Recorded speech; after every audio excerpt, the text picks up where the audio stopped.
When I think of someone who absolutely robbed the NFL, I think of Sam Bradford. For his 35 and 45 career record as a starter, he earned $124 million. If Sam Bradford was a bank robber, then this next guy might just be a con man. Kirk Cousins may be one of the most polarizing QBs in NFL history. Bring up his record in primetime, and you have a case he's a bum. Show his stats, and he's getting fitted for a yellow jacket. So who is this man who might earn $250 million in his career? And is he the real deal, or does he have us all fooled? Let's find out right after this. The word con man is defined as a man who cheats or tricks someone by gaining their trust and persuading them to believe something that is not true. The shortened word con comes from confidence, as the scammer cannot pull off his evil without giving the air that he truly believes in himself. If you take a cursory look at Kirk Cousins' Pro Football Reference page, you'll see some impressive statistics. And yet if you ask any serious football fan, 99 out of 100 will have Cousins outside of their top 10 active quarterbacks. The one dissenter is a dentist from Minnesota who doesn't endorse the use of toothbrushes. Still, his numbers since 2015 are some of the most consistent in the league. But when you investigate Cousins a little further, there's just something off about him. Who is Kirk Cousins? A three-sport athlete at Holland Christian High School in Michigan. Cousins was just a two-star recruit when Mark D'Antonio offered him a scholarship to play quarterback for the Michigan State Spartans. After backing up Brian Hoyer, Cousins eventually ascended to starter in 2009 and became a 3-year captain.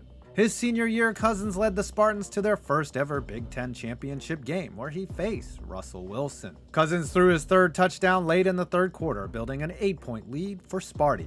But in the fourth, he went quiet. After a Monty Ball touchdown put the Badgers ahead, Captain Kirk was given a golden opportunity to mount a game-winning drive at the end of regulation. In the biggest moment of the season, Cousins went 3 and out. A few months later, he entered the NFL as the ultimate insurance policy. Despite spending the second overall pick on Baylor's Heisman-winning quarterback RG3, Mike Shanahan hedged his bets and used a 4th-round pick on Cousins. It turned out to be a rare, wise move by Washington. After an electric rookie campaign came to a painful end in the playoffs, RG3 would never come close to repeating his first-year magic, and Cousins would find himself on the field.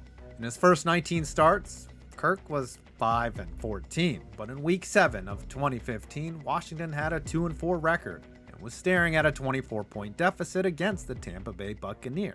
Then, something clicked. You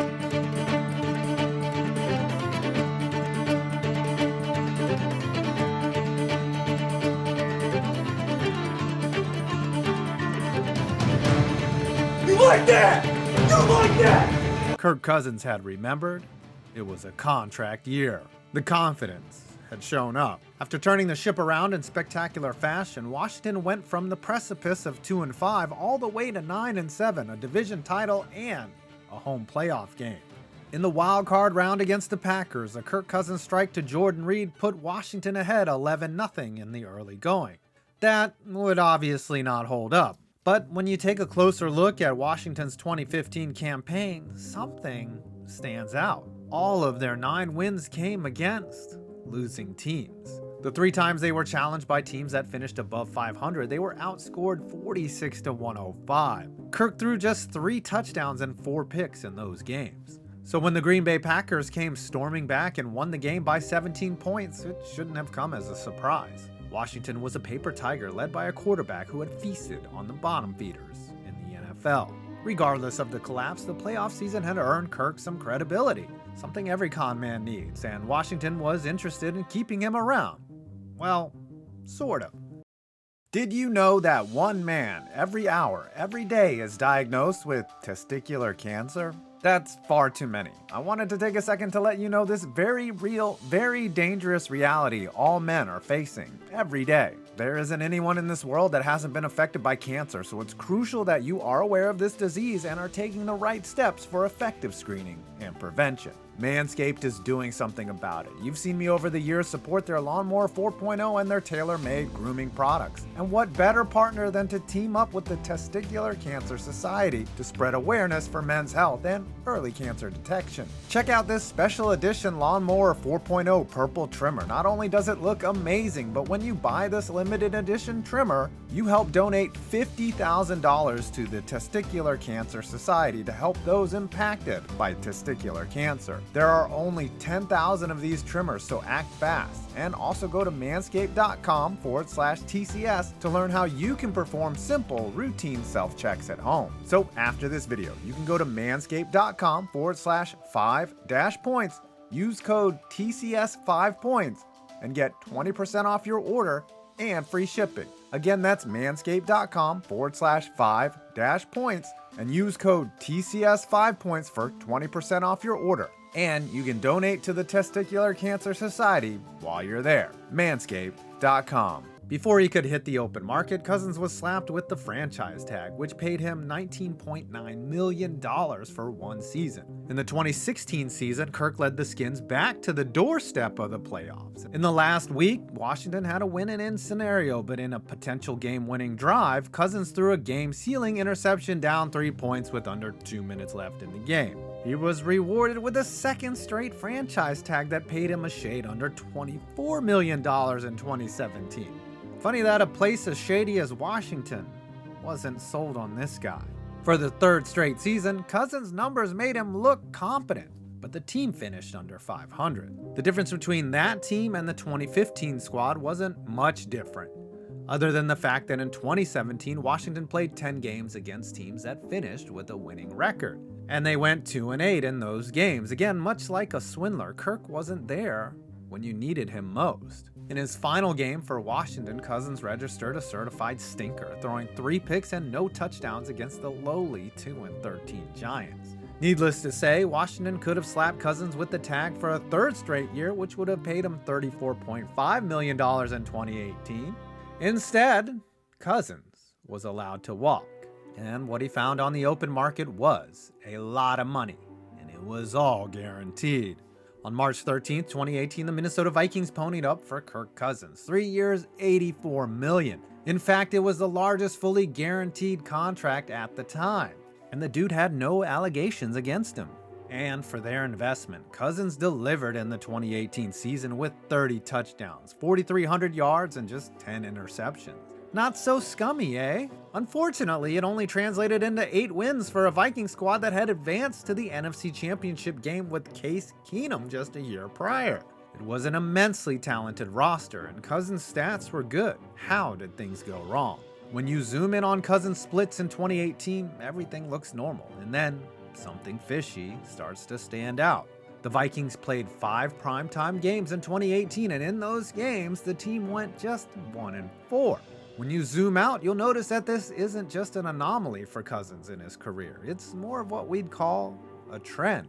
Cousins has played 27 night games in his career and has won just 10 of those marquee matchups. Overall, he has put up a passer rating of 98.6 in his 10-year career, but when the sun goes down, that number drops all the way down to 95.9, and his touchdown to interception ratio becomes very mediocre. These are numbers that put context to the perception around Cousins. Even if his raw stats are good to great, no one is taking Kirk Cousins with the game on the line. Of course, there is one game that bucks that narrative. A whole season, really. In Cousins' second year as a Viking in 2016, the team made the playoffs with a 10-6 record. In the wild card round, Cousins led a game-winning drive in the Superdome that was capped off by a walk-off touchdown pass to Kyle Rudolph. When the chips were down, Kirk had the finest moment of his career in a hostile environment. A capable man, not a con man. But if you look deeper, Cousins once again only notched just one victory against a winning team in that regular season, an easy W against the 9-7 Eagles. And in the divisional round against the best team in the NFC, Cousins' performance was tepid at best. His numbers looked better than Jimmy Garoppolo, but when the 49ers clamped down on the run game, Kirk could only muster 6 yards per pass, taking 6 sacks along the way. After a high point, we are all reminded that Cousins' performance in the Big Easy was an exception to the rule. Now let's look at his last 2 seasons, 2020 in 2021. For the last 2 years, Cousins has, according to the numbers, been one of the best quarterbacks in football.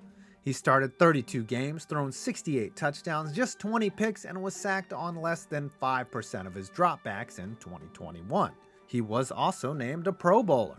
And yet, despite that delicious box score goodness, the Vikings have posted a losing record over the last 2 years. It all goes back to his record against winning teams. In 2020, Kirk and the Vikings defeated just one winning team in 6 tries. A year later, they were 3-7 against winning teams. There is perhaps no moment that illustrates the Kirk Cousins roller coaster better than one particular drive in Week 9 against the Baltimore Ravens. Kirk was admittedly dynamite in the last 2 minutes, completing a 4th and 9 pass and then sending the game to overtime with a 1-yard touchdown to Adam Thielen. On the Ravens' first drive in the overtime period, Vikings linebacker Anthony Barr tipped and intercepted a Lamar Jackson pass. And to follow up that play, Cousins and the Vikings offense promptly went 3 and out, leaving no option but to punt. One drive later, Justin Tucker ended the game. This is the mystery and the illusion of Kirk Cousins, and he causes you to question whether he deserves so much money. So, is he a con man or not? Most of Kirk Cousins' numbers are largely meaningless. All but one. $231,669,486. That's the amount of dollars he's made since being drafted in 2012. Cousins has signed 6 contracts in his career. It's a testament to 2 teams' simultaneous reluctance and reliance in an NFL landscape where competent quarterbacks are hard to come by. It's also a testament to Cousins' shrewd business sense. He maximizes his earnings on short-term, mostly guaranteed deals and always plays well enough to justify the next one. Of course, he isn't out there intentionally stealing money, and I don't think he's an actual con man. He's actually a good guy. But metaphorically speaking, here's the big question. When you need Kirk Cousins the most, does he show up or not? Thinking about running one He took play. the knee, though. He took the knee. He did so take now a it's going to knee. run out.